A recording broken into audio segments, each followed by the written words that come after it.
नमस्कार, स्वागत है आपका भारत मौसम विज्ञान विभाग के दैनिक मौसम परिचर्चा में। जैसा कि हमने फोरकास्ट किया था, कल हमें कोस्टांध्र प्रदेश, उड़ीसा, तेलंगाना और रायलसीमा के एक आध स्थानों पर भारी वर्षा देखने को मिली है। वहीं पे भारत के लगभग अनेक स्थानों पे हमें कल हल्की से मध्यम वर्षा और थंडर स्टॉर्म और लाइटनिंग एक्टिविटी भी देखने को मिली है।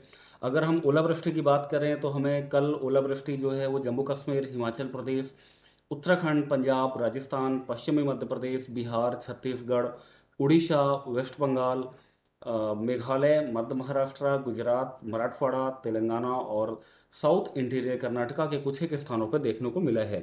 अगर हम आज के मुख्य सिनॉप्टिक सिस्टम्स की बात करें तो एक हमारा मिडिल ट्रोपोस्फेरिक लेवल्स में पश्चिमी विक्षोभ देखा जा सकता है।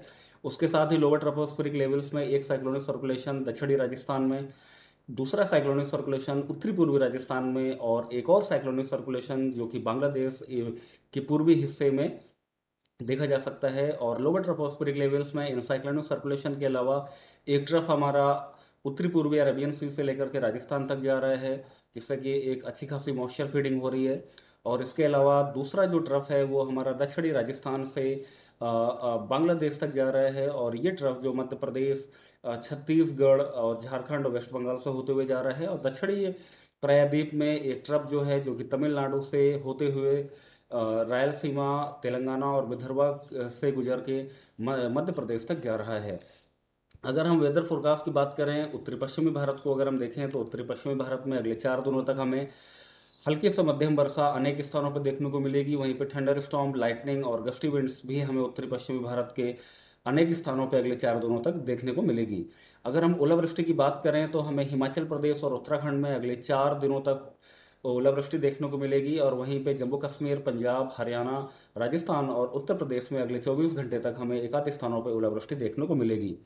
वहीं पे अगर मध्य भारत और पश्चिमी भारत की हम बात करें तो मध्य भारत और पश्चिमी भारत के कुछ एक स्थानों पे हल्की से मध्यम वर्षा हमें अगले 3 दिनों तक देखने को मिलेगी। उसके साथ ही थंडर स्टॉर्म, लाइटनिंग और गस्टी विंड्स भी हमें पश्चिमी और मध्य भारत के कुछ एक स्थानों पे अगले 3 दिनों तक देखने को मिलेगी। ओलावृष्टि को अगर हम देखें तो पूर्वी मध्य प्रदेश, विदर्भ और छत्तीसगढ़ में अगले 2 दिनों तक ओलावृष्टि होने की संभावना है। वहीं पे गुजरात में, मध्य महाराष्ट्र, मराठवाड़ा में अगले 24 घंटे तक एक आध स्थानों पर भी हमें ओलावृष्टि देखने को मिलेगी। अगर हम दक्षिणी प्रायद्वीप को देखें तो दक्षिणी प्रायद्वीप के में अगले 3 दिनों तक यानी कि 17, 18 और 19 मार्च के को अनेक स्थानों पर हल्की से मध्यम वर्षा देखने को मिलेगी। वहीं पे थंडर स्टॉर्म, लाइटनिंग और गस्टी विंड भी कुछ एक स्थानों पे हमें अगले 3 दिनों तक देखने को मिलेगी। और अगर हम ओलावृष्टि को देखें तो दक्षिणी प्रायद्वीप के अनेक स्थानों पे हमें 17 मार्च यानी कि आज खास करके तेलंगाना, आंध्र प्रदेश, रायलसीमा और साउथ इंटीरियर कर्नाटका में हमें ओलावृष्टि भी देखने को मिल सकती है।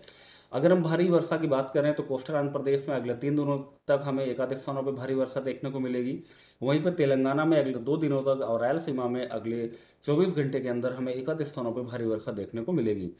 अगर हम पूर्वी और उत्तरी पूर्वी भारत की बात करें तो पूर्वी और उत्तरी उत्तरी पूर्वी भारत में अगले 5 दिनों तक हमें हल्की से मध्यम वर्षा अनेक स्थानों पे, थंडर स्टॉर्म, लाइटनिंग और गस्टी विंड्स भी हमें कुछ एक स्थानों पे अगले 5 दिनों तक देखने को मिलती रहेगी। वहीं पे अगर हम ओलावृष्टि की बात करें तो जो हमारा सिक्किम है, वेस्ट बंगाल है, दक्षिणी आसाम है, मेघालय और त्रिपुरा, झारखंड और वेस्ट बंगाल में अगले 24 घंटे यानी कि 17 मार्च को में कुछ एक स्थानों पे ओलावृष्टि देखने को मिलेगी। वहीं पे बिहार और उड़ीसा के कुछ एक स्थानों पे हमें 17 और 18 मार्च को ओलावृष्टि देखने को मिलेगी। अगर हम भारी वर्षा की बात करें तो अरुणाचल प्रदेश और असम और मेघालय में हमें 19 और 20 मार्च को भारी वर्षा देखने को मिलेगी। वहीं पे त्रिपुरा के कुछ एक स्थानों पे हमें 20 मार्च को भारी वर्षा देखने को मिलेगी।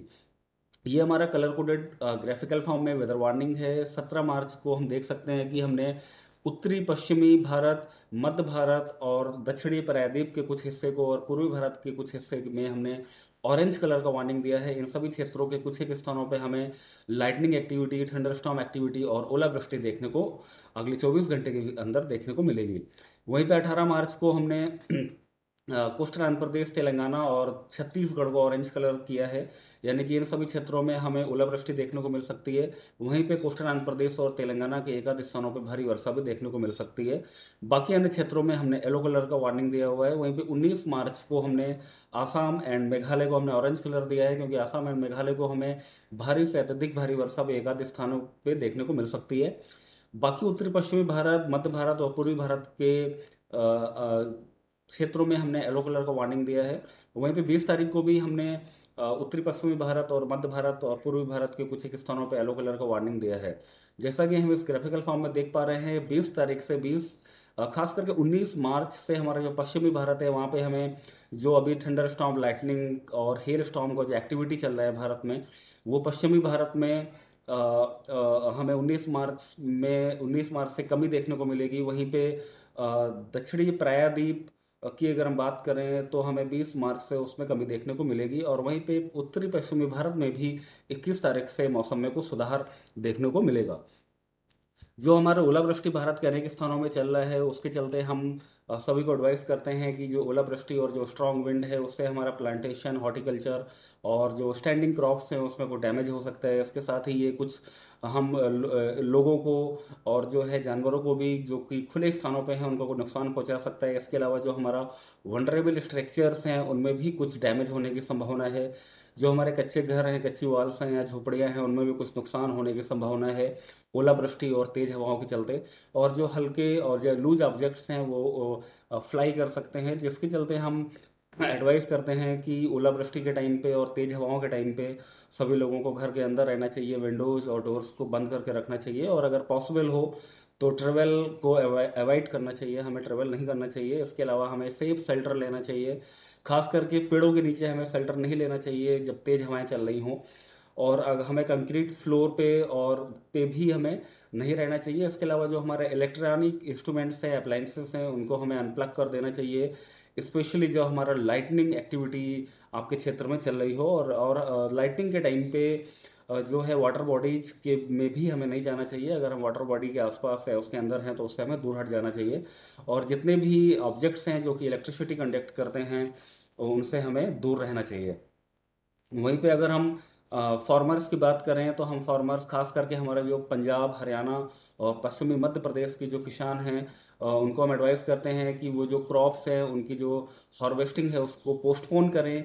इसके साथ ही जो जो लोग ऑलरेडी हार्वेस्ट कर चुके हैं क्रॉप्स को, उनको वो सुरक्षित स्थानों पे रखें जिससे कि कोई नुकसान ना हो। इसके अलावा जो गेहूं के हमारे खेत हैं उनमें जो है अभी पानी लगाने से हमारे किसान भाइयों को बचना चाहिए। और वहीं पे अगर राजस्थान की हम बात करें तो राजस्थान में जो है मस्टर्ड और चिकपी की जो है उनको हार्वेस्टिंग कर लेना चाहिए। और पूर्वी मध्य प्रदेश में भी अगर हम बात करें तो जल्दी से जल्दी सभी किसानों को चिकपी और गेहूं की हार्वेस्टिंग कर लेना चाहिए। वहीं पे अगर हम मध्य महाराष्ट्र की बात करें तो वहाँ पे जो व्हीट, पल्सेस और जो ग्रेप्स हैं उनकी भी किसानों को हार्वेस्टिंग जल्दी से जल्दी कर लेना चाहिए और उनको सुरक्षित स्थान पर रखना चाहिए। मराठवाड़ा की अगर हम बात करें तो वहाँ पे अभी फसलों की हार्वेस्टिंग नहीं करना चाहिए, किसानों को अपनी हार्वेस्टिंग जो है उसको पोस्टपोन कर लेना चाहिए।